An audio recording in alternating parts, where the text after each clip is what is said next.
प्रिय विद्यार्थियों, आज हम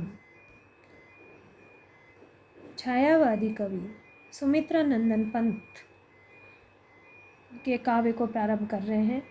उससे पहले हम सुमित्रा नंदन पंत के विषय में थोड़ी बात करेंगे। सुमित्रा नंदन पंत का जन्म उत्तराखंड के अल्मोड़ा जिले के कोसानी गांव में हुआ।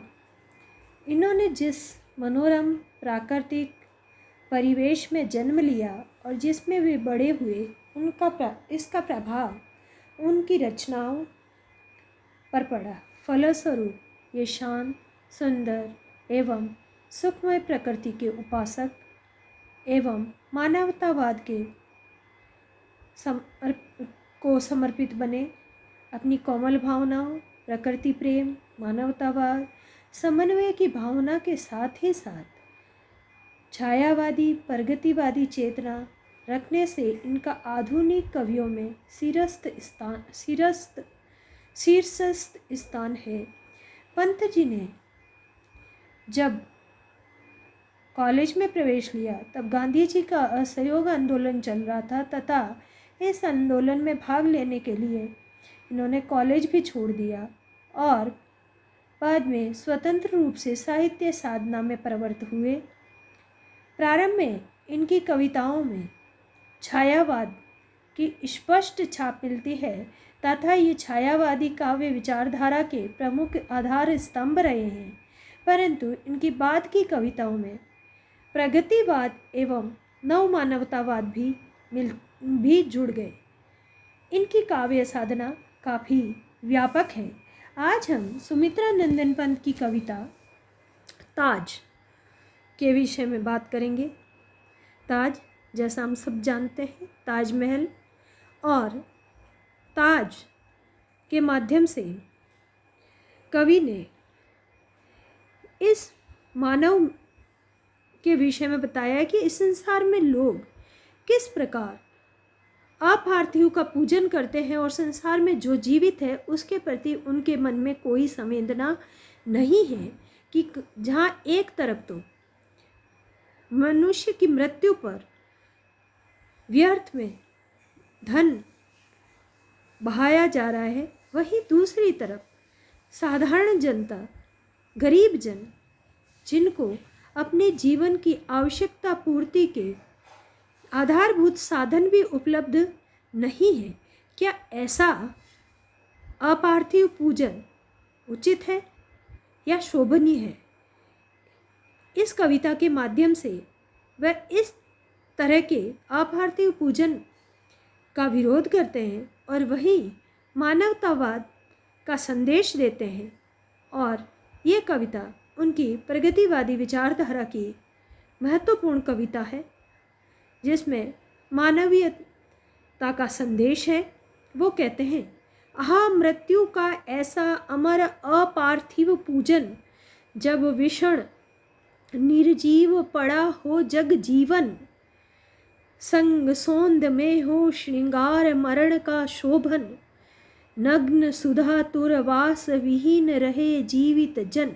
कवि कहते हैं, हाय कि मृत्यु का ऐसा अमर अपार्थिव पूजन, अपार्थिव अलौकिक, कि मृत्यु पर तो ऐसा अलौकिक पूजन, इस तरह के स्मृति चिन्हों का निर्माण, कि उसको अमर बनाने का प्रयास, मृत्यु के बाद भी मौत को अमर बनाने का प्रयास किया जा रहा है। जब विषण निर्जीव पड़ा हो जग जीवन, और वो भी उस समय जब संसार में आम जन का जीवन है, वो जीवित लोगों का जीवन है, वो निर्जीव दुखी है, और उस समय इस तरह का पूजन कैसे है वो तर्क संगत या न्याय संगत हो सकता है?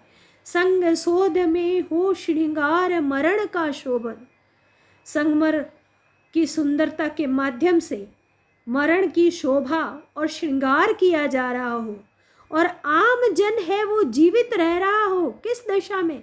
नग्न, जिसके शरीर पर वस्त्र नहीं है, क्षुधा आतुर, जो कई लोग हैं जो भूख से अत्यधिक व्याकुल है, पेट भरने को भोजन नहीं है, वहाँ सवीन रहे, जिनके पास आवास की सुविधा भी नहीं है। वहाँ एक तरफ तो नग्न, भूखे, आवास रहित लोग हैं, वहीं दूसरी ओर संगमरमर के सुंदर महलों का निर्माण करके मृत्यु को शोभा युक्त बनाने का प्रयास किया जा रहा है। क्या ऐसा करना उचित है? मानव ऐसी भी विरक्ति क्या जीवन के प्रति, कि मनुष्य का जीवन के प्रति क्या ऐसा विरक्त होना उचित है? क्या जो जीवित है उसके प्रति तो आपके मन में संवेदना ही नहीं है, और जो मर गया है उसके प्रति आप अत्यधिक मोह का प्रदर्शन कर रहे हैं। आत्मा का अपमान, आत्मा अर्थात जो जीवित है, या आत्मा का पर्याय जीवित होने से, कि जो जीवित है उसका तो अपमान किया जा रहा है, उसके लिए कुछ नहीं किया जा रहा है। प्रेत और छाया से रति, प्रेत यानी मृत्यु, छाया जो सिर्फ छाया रह गई है, जो मृत्यु को प्राप्त हो चुका है, जिसका आभास मात्र है, उसके प्रति प्रेम, प्रेम अर्चना यही करें हम मरण को वरण। क्या प्रेम और अर्चना, प्रेम की पूजा क्या है? कि हम मरे हुए का वरण करें, जो मर गया है उसकी पूजा आराधना करें, उसी को याद करें, और जो जीवित है उनके प्रति संवेदनाहीन हो जाए। स्थापित कर कंकाल भर जीवन का प्रांगण, ये जीवन रूपी जो प्रांगण है, संसार है, इसमें जो जीवित जन है उनको भूल करके हम जो कंकाल है, जो मृत्यु को प्राप्त हो चुके हैं, उनको स्थापित करें। ये हमें क्या संदेश देता है? शव को दें हम रूप रंग, जो शव में परिवर्तित हो चुका है, जो मृत्यु को प्राप्त हो चुका है, उसको तो हम रंग रूप आदर दे रहे हैं, और जो मानव है उसको हम अनादर कर रहे हैं। कैसा ये जीवन का चित्रण है? मानव को हम कुत्सित चित्र बना दें शव का, और जो जीवित है, जो मनुष्य सांस ले रहा है, उसको हम घृणा से युक्त कर दें, उसका घृणा का चित्र बना दें शव का, और शव का हम सम्मान करें। गत युग के बहु धर्म रूढ़ी के ताज मनोहर, ये जो हम इस संसार में बीते हुए युग में धर्म रूढ़ियाँ और विभिन्न प्रकार के बाह्य आडंबरों के नाम पर जो मृत्यु की स्मृति को बनाए रखने के लिए, उस व्यक्ति की याद को बनाए रखने के लिए जो सुंदर ताज का निर्माण किया गया, ये हमें क्या संदेश देते हैं? मानव के मोह अंध हृदय में किए हुए घर है। ये जो मानव है वो मोह माया में, मोह में अंधा हो गया और हृदय में घर कर लिया है, कि जो मृत्यु को प्राप्त हो गया है उसकी स्मृति को जीवंत रखने के लिए हम उस पर अंधाधुंध खर्च कर रहे हैं। और जो जीवित मनुष्य है, जो मनुष्य मात्र सामान्य वस्त्रों और अन्न के लिए संघर्ष कर रहा है, उसके लिए हमारे मन में कोई संवेदना नहीं है। हमारे मन में जो निर्धन है, जो साधनविहीन है, उसके प्रति हमारे मन में कोई संवेदना नहीं है। क्या यह उचित है? कतई नहीं हो सकता। भूल गए हम जीवन का संदेश